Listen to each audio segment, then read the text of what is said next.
بسم الله الرحمن الرحيم وردك دقا تلفزيون كهون كيبل تي في وتلفزيون دا قوة وين دقا ندا صومالي دا سيدا نحدحات كوشقية مركز تا ورره من سودايا تلفزيون كيسوقو كل حجرة هولمات كيسي أيا مد كمدة شقالها تلفزيون كان معان أحمد دقال أو إمي كيلف فردية وصعدال الشقة كتكي قبل كقبيلي جمهورية الصومالي لان معان يسوقو الشقة دي كل حجرة وبرنامج صوت دوبي أيا نحظى وحا وقالي niman ku xabaabulan oo nooc naftuub u geystay nimcaan sidoo kale waxay ku khasbeen cajaladii uu soo duubay la keeno bar waxa soo faahfaahin nimcaan baan ku wareejin doonaa nimcaan Axmed Dagaal sidee wuxuu dhacay walaal bismillaahir rahmaanir rahiim xamse aad iyo aad baad mahadsan tahay horta wax kasto dhacaaba qadar buu ku dhacaa wuxuu dhaceen waxay ahayd anigu shaqadaydii markaan soo dhameystay sagaalkii barkii habeenimo ayaan ka soo baxay magaalada Gabiley abaar 10kii markay ahayd ayaan soo gaaray kontaroorka Gabiley magaalada Gabiley xaq looga soo baxo xaga bare Hargeysa ku soo socdayna ayaan soo gaaray halkaas oo ay ku sugnaayeen koox haduu markaad aragtay haduu maleynayay inay yihiin burcad laakiinse ahaan ka tirsan xisbiga maxaafidka ee kulmiye oo ugu horeeyay xogayaha gobolka Gabiley Mr. Cabdi Xaashi oo ciidanka hogaaminayay isla markii la joojiyay kontaroorka ayaan leerka shiday gaariga kadib muraayadaha waan dejiyay isla markaa gaarigayga gudaha waxa soo galay 3 nin baa soo galay mid xagga hore soo koray labana xagga dambe soo koreen kadib maxaa dhacay baan ku yiri waxay yiraahdeen waxaan doonaynaa canjiradan hadsatay barnaamijkan soo duubtay in aanu kala wareegno oo ku bay yiraahdeen siday ugu hadalka u dhigeen samcadlis gobolkaasi ana taa waxaan kaga jawaabay markaan arkay cududoodii iyo soo hubaysnaayeen yaaban anu isma waalin ayaan u fudeydiyaan ku yiri hawshiina taadooda taaba idin yeelaya magaalada dib loogu celiya halka waxa xusud mudan ciidanka kontaroolka checkpointiga joogay kontaroolkaasi joogay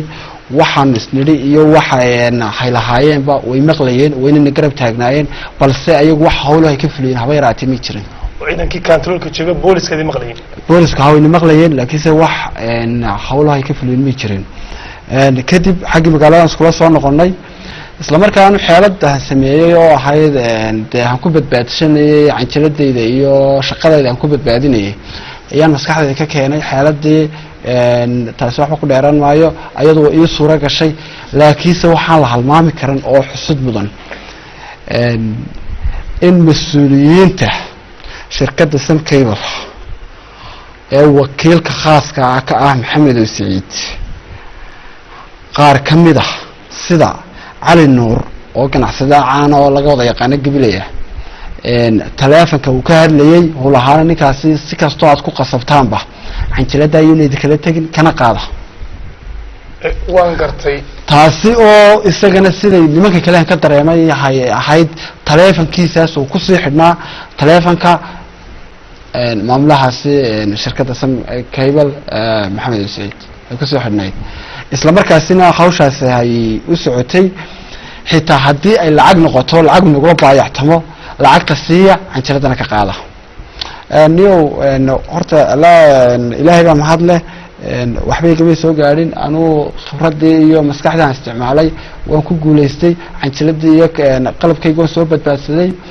ayagina waxaan ku leeyahay magaalada Hargeysa inaan iskugu nimaadno magaalada Hargeysa marka soo galayna day wuxuu ayagoon ka soo farabaxayba hawshina sidii baan TV-ga ugu soo gudbiyay laakiin hal mid baan yaanu sheegayaa ninku hadduu ganacsado yahay uma baahna in uu burcad noqdo waqti nimcaan waxa xusud mudan daawadayaasha si toos ah inay daawanayaan shaqalaha telefishinka Home Cable TV wariyaashiisu midna ma qaato musuqmaasuq bar ma qaato shaqadu qabto cid ka biibiyo waxa xusud mudan in Nimcaan Axmed Dagaal ka mid yahay sawir qaadayaasha ugu daacadsan marka wax soo daawadayaasheeda in shaqo kasta iyo goob kasta iyo cid kasta hanjabta aan ugu abayeelin wararkayga iyo barnaamijyada si wadano nimcaan dib aan dadka u xasuusiyo nimanku niman noocay ahaayeen hubbay ku hubaysnaayeen hanjabada noocay lahaayeen adoo ii sheegay in xogayaha xisbiga muxaafidka ee kulmiye dowladda cusub madaxweyne axmed maxamed maxamuud siinaayo gabiil u qaabilsan xisbigiisa muxaafidka uu yahay taasina waxaan filayaa dee waa jawaab u taala xukuumadda iyo xisbiga muxaafidka kulmiye waxay tallaabo ka qaadi doonaan mas-uulka nimcaan axmed dagaal oo ka tirsan telefishinka oo nin dhalinyaro ah intuu u golay duleedka magaalada gabiil u galay ku khasbay inuu cajada ka qaado oo gaari ku afduubay nimcaan bar dadka dib u xasuusi magnuuc yahay wallahi nimankaasi markaad aad fiirisid wejiyadooda ama aad aragtid horta dhowr way weji duubnaayeen ninkaasi cabdi xashaan ku leeyahay iyo labada nin ee kale koofiyad xidhnaayeen isagu laakiin koofiyad ma xidhneen isagu caadi buu isku kay tusay yaabay nimanku badnaayeen oo sidaas budhacdu ah wadooyinka gelaya wixii mas'uul loogu dhiibto walibana xukuumadii ay mas'uul uga dhigato gobol dhan dani waxaan arkaabaa inay arqalada ay ku keeni doonto ayagoo dhibtaasna dhib ayaga u taala hay tahay fariintaan u dirayaan waxa weeyaan xukuumadda cusub niyo kaalintu home cable TV oo ka soo qaatay waqtigii ay ololaha kaga jireen ololaha lagu jiray way ogaayeen iyo intii dhib ahayda loo soo maray dani waxaan u malaynayaa inay maanta ayaga laftooda ololihii ay isku qaadayaan bal waxaan leeyahay midaasi dib ha looga fiirsado waa tahay warkaa degdeg wuxuu ahaa nimcaan axmed dagaal oo sawir qaado ka tirsan telefishinka madaxa bannaan home cable TV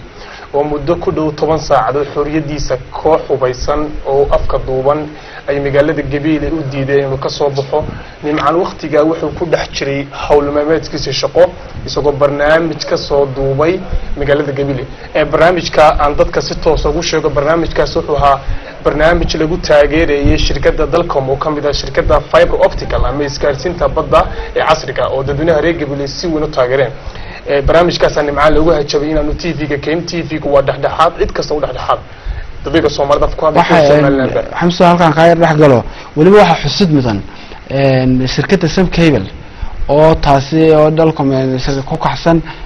in ayada hay tahay barnaamijyada si toos ah uga baxaan telefishinkan aan joognay home cable TV intaan waxa ku dhamaaday warkii degdega ah saxaafadu waa mid madax bannaan xorriyad telefishinku home cable TV waa mid xorriyad ku faana markasta iyo goob kasta waxaan diyaar ugu nahay wixii dhacday soo kordha dulqaadku waa xagayga assalaamu calaykum waraxmatullaahi wabarakaatuh adigu wareejiyo baahinteeda kale